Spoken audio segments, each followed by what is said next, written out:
नमस्कार, मैं हूं आपके साथ सादिया नूर और आप देख रहे हैं ज्ञान वार्ता की खास पेशकश रूबरू सिलसिला अनकही बातों का। एक थे सर सीवी रमन, जिन्हें फिजिक्स में उनके योगदान के लिए नोबेल प्राइज से सम्मानित किया गया था, और एक वो हैं जो आज हमारे साथ रूबरू में मौजूद हैं। इन्होंने अपने अब तक के 32 सालों के एकेडमिक एक्सपीरियंस में फिजिक्स टीचर, HOD फिजिक्स और प्रिंसिपल के रूप में देश भर के तमाम बड़े बड़े स्कूल्स और कॉलेजेस में अपनी भूमिका निभाई है। इनके पढ़ाए हुए स्टूडेंट्स का फिजिक्स बोर्ड एग्जाम में 100 on 100 लाना, NDA एग्जाम में ऑल इंडिया रैंक 1 लाना, CET एग्जाम को क्रैक करना और JEE और नीट जैसे टफ एग्जाम में अपना सिलेक्शन करवाना इत्यादि चीजें इनके समर्पण का सबूत देती हैं।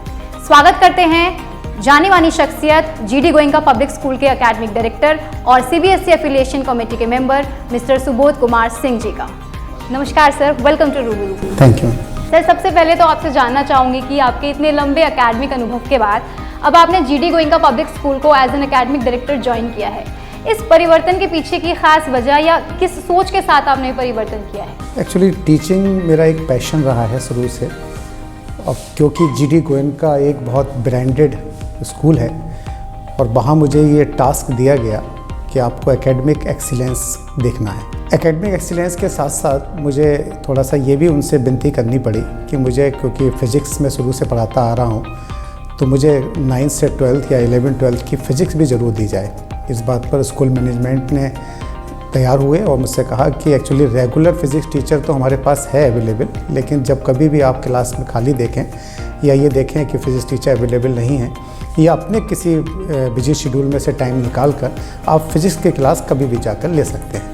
उसके साथ साथ कॉम्पिटिटिव एग्ज़ाम्स की जो तैयारी कुछ बच्चे करना चाहते हैं, उसके लिए आप अलग से इवनिंग में या स्कूल टाइम में ही उनको आप गाइडेंस दे सकते हैं। तो इस तरह से मुझे ये जो टास्क मिला और ये जो चैलेंज, मैं इसको एक्सेप्ट किया, क्योंकि रीज़न ये है कि मुझे नए नए चैलेंजेस को फेस करने में और टास्क में जो उनकी एक्सपेक्टेशंस हैं उसको फुलफ़िल करने में जो मुझे संतुष्टि होती है, उस वजह से मैंने GD गोयनका एक ब्रांडेड जो नेम है एजुकेशन सेक्टर में, उसको ज्वाइन किया। सर, क्योंकि आपकी फ़िज़िक्स में स्पेशलाइजेशन है, आपने BSc फिज़िक्स, देन फिर MPhil फिज़िक्स, फ़िज़िक्स की रिसर्च की अगर मैं बात करूँ, आने वाले वक्त में हम फिज़िक्स के रिसर्च में और कितना काम करने की कल्पना की जा सकती है, या ये कहिए कि आपके हिसाब से इसमें और कितनी रिसर्च की ज़रूरत है? देखिए, फ़िज़िक्स में कई ब्रांचेज हैं। न्यूक्लियर फ़िज़िक्स है, क्वांटम फ़िज़िक्स है, थर्मोडायनेमिक्स है, एस्ट्रोफिज़िक्स है।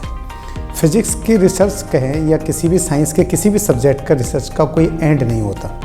जहाँ तक फ़िज़िक्स में रिसर्च का है, आजकल क्या ट्रेंड बन गया है बच्चों का कि वो 12th के बाद उनकी डायरेक्शन बड़ी डिफाइंड हो जाती है।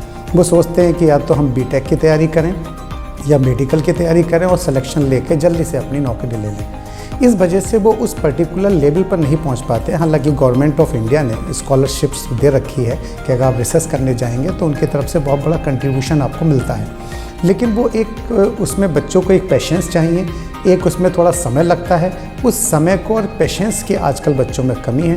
वो सोचते हैं कि 12th के एकदम बाद बस जल्दी से BTech में सिलेक्शन हो जाए, अगर वो साइंस स्ट्रीम से हैं और PCM ग्रुप के हैं। अगर वो PCB ग्रुप के हैं तो सोचते हैं जल्दी से मेडिकल में हो जाए।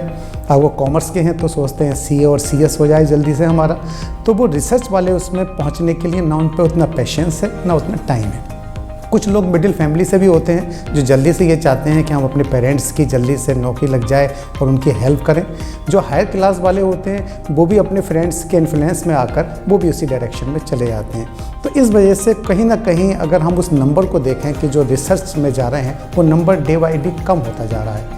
आप ऐसे मानिए कि अगर एक क्लास में मेरे 20 स्टूडेंट्स हैं तो हार्डली किसी एक सेशन में एक बच्चा ऐसा है जो रिसर्च के लिए, क्योंकि उसको पहले BSc ऑनर्स करना पड़ेगा, फिर MSc उस सब्जेक्ट में स्पेशलाइज होना पड़ेगा, फिर वो रिसर्च के लिए जाएगा, जिसका कंपटीशन भी टफ होता है और समय भी ज़्यादा लगता है। तो इस वजह से थोड़ा सा कम हो रहा है, लेकिन जो पहुंच गए हैं और जो कर रहे हैं, जो गवर्नमेंट ऑफ इंडिया उनको स्कॉलरशिप दे रही है, उसमें हमारे इसरो में बड़े अच्छे अच्छे साइंटिस्ट हैं और उनको बड़ा अच्छा, उनका गवर्नमेंट की तरफ से उनको बहुत अच्छे इंसेंटिव्स और सैलरीज मिलती हैं। तो मैं आगे बच्चों से यही कहूँगा कि अगर BTech में नहीं हो रहा है, MBBS में नहीं हो रहा है, तो इस रिसर्च वाली लाइन में भी जाएँ, क्योंकि यहाँ पर कई फिज़िक्स की ऐसी ब्रांचेज़ हैं, जैसे मैंने पहले बताया आपको, न्यूक्लियर फिज़िक्स है, क्वांटम फिज़िक्स है, एस्ट्रोफिज़िक्स है, जहाँ रिसर्च का बहुत बड़ा स्कोप है। तो इस डायरेक्शन में भी जाएं और गवर्नमेंट की तरफ से समय समय पर आपको स्कॉलरशिप्स मिलती रहेगी। जी सर, आपके बारे में एक चीज़ मैं यहाँ जिक्र करना चाहूँगी। 2008 में आपको शिक्षा रत्न से सम्मानित किया गया,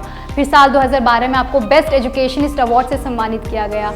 जब फिज़िक्स का जिक्र होता है तब सर सीवी रमन जी का जिक्र होना तो लाजमी है, खासकर जब स्कैटरिंग ऑफ लाइट का कॉन्सेप्ट सामने आता है। बीइंग अ फिजिसिस्ट, क्या आपने भी कभी कोई एक्सपेरिमेंट या इन्वेंशन किया है या आगे करने की कभी सोचा है इस फील्ड में? देखिए, जब मैं क्लास 12th में था तब से मैंने एक्चुअली हम मिडिल फैमिली को बिलोंग करते थे, तो मैंने तभी सिर्फ ट्यूशन पढ़ाना शुरू कर दिया, क्योंकि ट्यूशन पढ़ाते थे और जो हमें उससे अर्न होता था उससे हम अपना आगे सर्वाइव करते थे।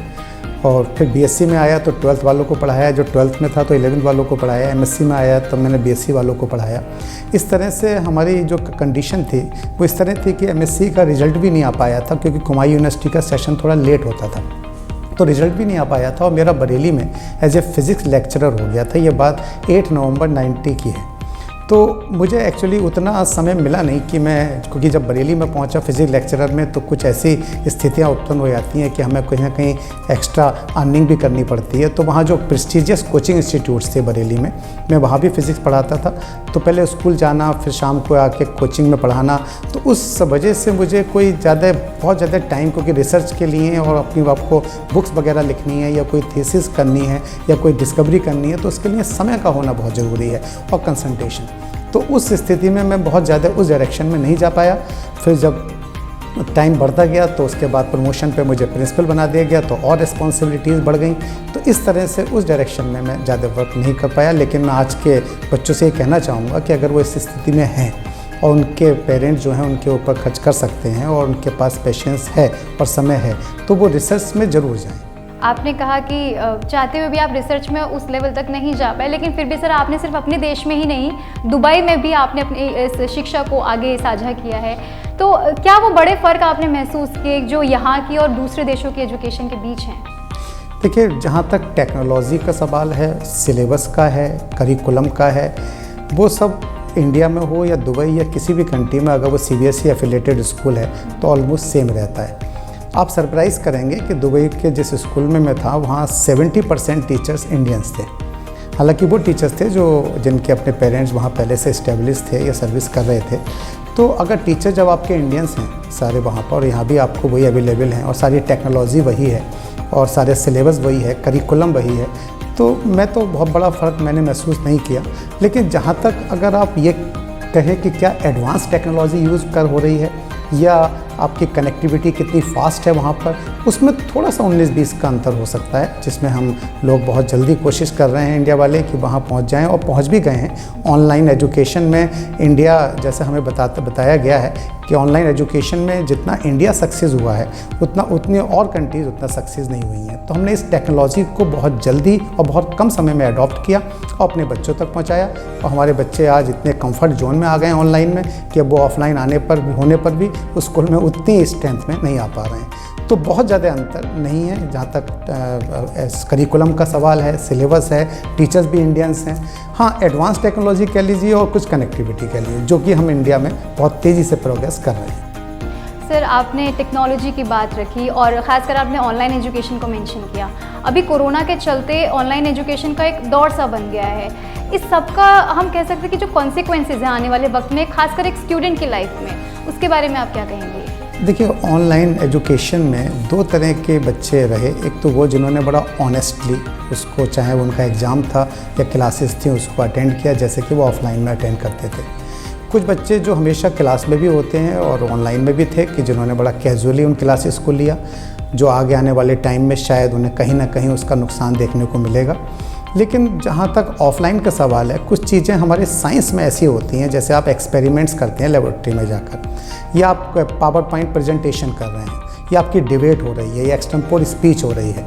हालांकि इन प्रैक्टिकल्स के लिए भी हम पे ऑनलाइन ऐप उपलब्ध हैं, लेकिन कहीं ना कहीं अगर टीचर्स का पर्सनल इंटरेक्शन होता है और उस बच्चे को वो जाकर पर्सनली उसको समझाता है उसकी सीट पर जाके, तो उससे ग्रोथ बहुत तेज़ी से होती है और बच्चा भी थोड़ा सा डरा रहता है कि मुझे ये सीखना है। क्योंकि घर में वो जिस कंफर्ट जोन में ऑनलाइन क्लासेस अटेंड कर रहा है, तो उसका अपना जो डिसिप्लिन था, जो अपना डेली रूटीन था, वो भी कहीं ना कहीं कुछ थोड़ा सा डिस्टर्ब हुआ है। जैसे कि सुबह स्कूल होता था तो सुबह उठ जाना है जल्दी, फिर फ्रेश होकर ब्रेकफास्ट करके जल्दी से तैयार होकर स्कूल जाना है। अब उसका क्या है कि अगर उसकी 9 बजे से क्लास है तो वो 8:45 यानी कि 9 या 5 या 10 मिनट पहले वो उठेगा और बिना ब्रश करे एकदम जल्दी से ऐसे ही बैठ जाएगा क्लास अटेंड करने। कभी कैमरा को ऑन करेगा, कभी नहीं करेगा। ये उन बच्चों का है जो सीरियस नहीं है। लेकिन इसके दूसरा पहलू ये भी है कि हमारे पास वो बच्चे भी थे और ज़्यादातर वो बच्चे थे कि जिन्होंने बहुत ऑनेस्टली और जिनके पेरेंट्स ने भी हमें सपोर्ट किया, चाहे वो उनका ऑनलाइन का टेस्ट था या क्लासेस थी, उसको बड़ा रेगुलरली उसको अटेंड किया और बहुत अच्छा रिजल्ट दिया। तो ऐसे बच्चों को आगे जब भी कोई कॉम्पिटिटिव एग्ज़ाम होगा तो उनको उसका फ़ायदा वहाँ दिखेगा। लेकिन जो बच्चे थोड़ा सा कैजुअली इसको लिया है, वो कहीं ना कहीं आगे ऐसा लगता है कि अगर उन्होंने इस पर ज़्यादा ध्यान आगे नहीं दिया और इसको अभी टाइम है, थोड़ा नहीं सुधारा, तो कहीं ना कहीं उनको कॉम्पिटिटिव एग्ज़ाम में निराशा हाथ लगेगी। कॉम्पिटिटिव एग्ज़ाम्स को आपने यहाँ मेंशन किया, बहुत से ऐसे स्टूडेंट्स हैं जो नीट की तैयारी कर रहे हैं, यूपीएससी की तैयारी कर रहे हैं, एनडीए की कर रहे हैं और भी जेईई और अदर एग्ज़ाम्स। उन बच्चों को अपनी पूरी जर्नी में, कॉम्पिटिटिव जर्नी में कहूँगी, मोटिवेटेड रहने के लिए आज आप क्या मैसेज या क्या सलाह उन्हें देंगे? मेरी बस यही एक सलाह है कि पहले तो मैं 3 पॉइंट उन बच्चों को कहना चाहूँगा कि जो कॉम्पिटिटिव एग्ज़ाम्स की तैयारी कर रहे हैं, कि एक तो उनमें सबसे आजकल के बच्चों में जो देख रहे हैं वो पेशेंस की बहुत ज़्यादा कमी है। तो मेरी इच्छा यह है कि जब भी कोई उन्हें पढ़ाए, कोई भी टीचर हो या कोई मेंटोर हो, तो 3 बातों को विशेष ध्यान करें, जो listen carefully, then learn sincerely और seriously, and then lead the word accordingly. So I repeat once again, पहले listen carefully, then learn sincerely और seriously, and then lead the word accordingly. So मेरी इच्छा ये है बच्चों से जो कॉम्पिटिटिव एग्ज़ाम की तैयारी कर रहे हैं, वो एक्चुअली उनका ध्यान क्या रहता है कि जैसे बहुत प्रेस्टीजियस अगर किसी कोचिंग का नाम सुना तो अपने पेरेंट्स से, जो बेचारे इस समय बहुत हार्ड शिफ्ट टाइम चल रहा है, वो टफ़ टाइम चल रहा है, सभी फाइनेंशियली सभी बहुत टाइट हैं, तो उनसे इतना ज़्यादा उनका पैसा खर्च ना कराकर अपना सेल्फ स्टडीज़ पे ध्यान दें। अपने बेसिक्स जो हैं, अपने जो फंडामेंटल्स हैं, उनको स्ट्रॉन्ग करें।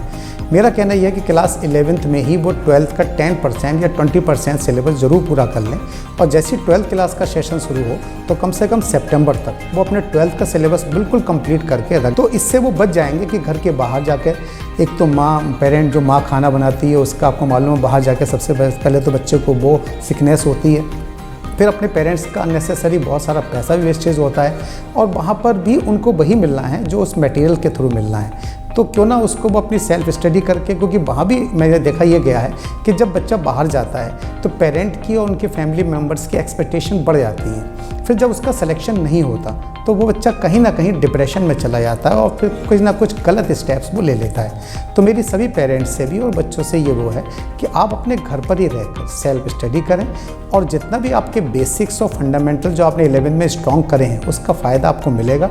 जो सिलेबस थोड़ा सा चेंज है और एडिशन में है, उसको आप मटेरियल मंगा के सिर्फ किसी प्रेस्टीजियस कोचिंग से, ऑनलाइन से, या आपको उसके लिए खर्चा भी नहीं करना पड़ेगा। आप अपने नेट पर जाइए और आपको आसानी से मिल जाएगा, सोल्यूशन भी उपलब्ध हो जाएगा। उसके घर पर तैयारी करें और अपना एग्ज़ाम दें, तो उससे आपका सिलेक्शन इजीली हो जाएगा। जी, बहुत बहुत शुक्रिया सर, आपके इन स्ट्रॉन्ग वर्ड्स ने, मैं श्योर हूँ कि बहुत से बच्चों को मोटिवेशन मिला होगा, बहुत से बच्चों के डाउट्स क्लियर हुए होंगे और आज ज्ञान वार्ता परिवार की तरफ से आपको जीडी गोइंका पब्लिक स्कूल में एज एन एकेडमिक डायरेक्टर आपने ज्वाइन किया। बहुत बहुत शुभकामनाएं और मुझे आशा ही नहीं, पूरा भरोसा है कि आपके नेतृत्व में जीडी गोइंका ना सिर्फ शिक्षा के क्षेत्र में आगे बढ़ेगा बल्कि बहुत जल्द एक अलग स्तर पर पहचाना जाएगा।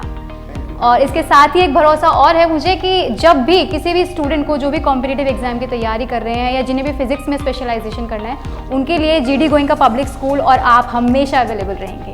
Thank you so much sir, आज रूबरू को अपना कीमती वक्त देने के लिए। Thank you Gyanarthi college media team, आपने मुझे बुलाया और मुझे ये समय मिला कि मैं आप लोगों को अपने अंदर की सब बातें बता सकूं।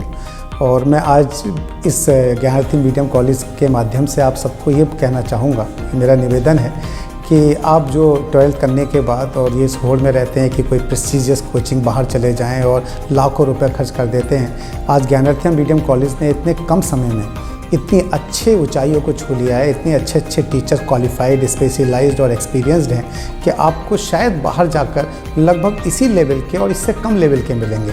तो क्यों ना अपने काशीपुर शहर में अपने घर पर रहकर अगर आप बीकॉम करना चाहते हैं या जैसे बताया आपने कोर्सेज़ की बीए एनिमेशन है और बीएफए है, बैचलर ऑफ फाइन आर्ट्स, और पोस्ट ग्रेजुएट कोर्सेज़ भी हैं। तो अगर आपको इस डायरेक्शन में जाना है तो आप प्लीज़ ज्ञानार्थी मीडियम कॉलेज में आकर इसको करें, क्योंकि जहाँ तक मैंने सबसे इंटरेक्शन किया है टीचर से, यहाँ पर सभी टीचर्स बहुत ज़्यादा एक्सपीरियंस्ड हैं, स्पेशलाइज्ड हैं और बहुत ज़्यादा कोऑपरेटिव हैं। Thank you so much sir, and all the best to you once again. Thank you so much. हमारे प्यारे दर्शकों, मुझे पूरी उम्मीद है कि आज के इस इंटरव्यू को देखकर आपको बहुत कुछ जानने को, बहुत कुछ सीखने को मिला होगा। फिलहाल आज के लिए इतना ही। हम नेक्स्ट एपिसोड में जल्द मिलेंगे। तब तक के लिए मुझे दीजिए इजाज़त और देखते रहिए ज्ञान वार्ता।